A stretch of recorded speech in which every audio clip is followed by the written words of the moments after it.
верувам дека сте информирани за иницијативата на оваа влада за вклучување на представниците на помалите етнички заедници со така наречениот балансер, кој би требало да ја зголеми процентуалната застапеност на помалите заедници во институциите на системот.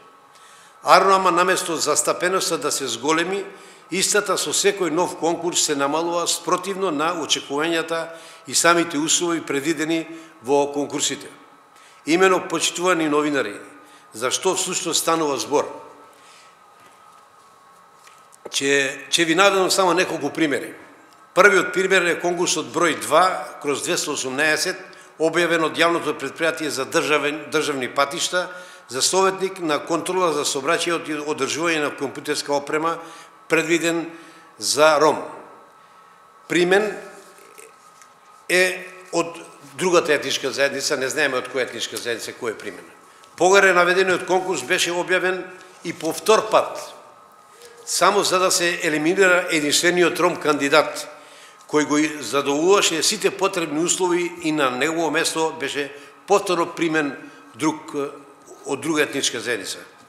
Втор пример, конкурс во Министерството за земјоделие, на кој исто така беше предвидено вработување на ром, а се вработи од друга етничка заедница.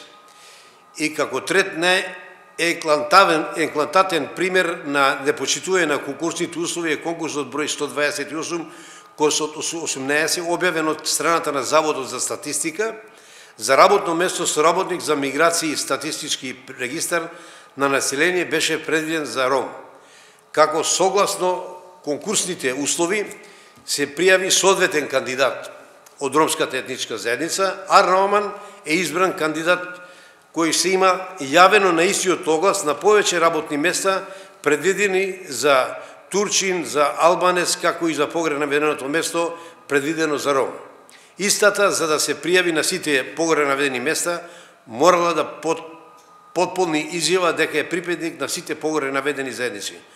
Конкурсната комисија која ги имала сите потребни сознанија, постапила спротивно на законот и правилата, слободно можеме да кажеме и кривично дело, примајќи еден таков кандидат кој само за да се обезбеди вработување бил подготвен да се представи секако само да го добие работното место.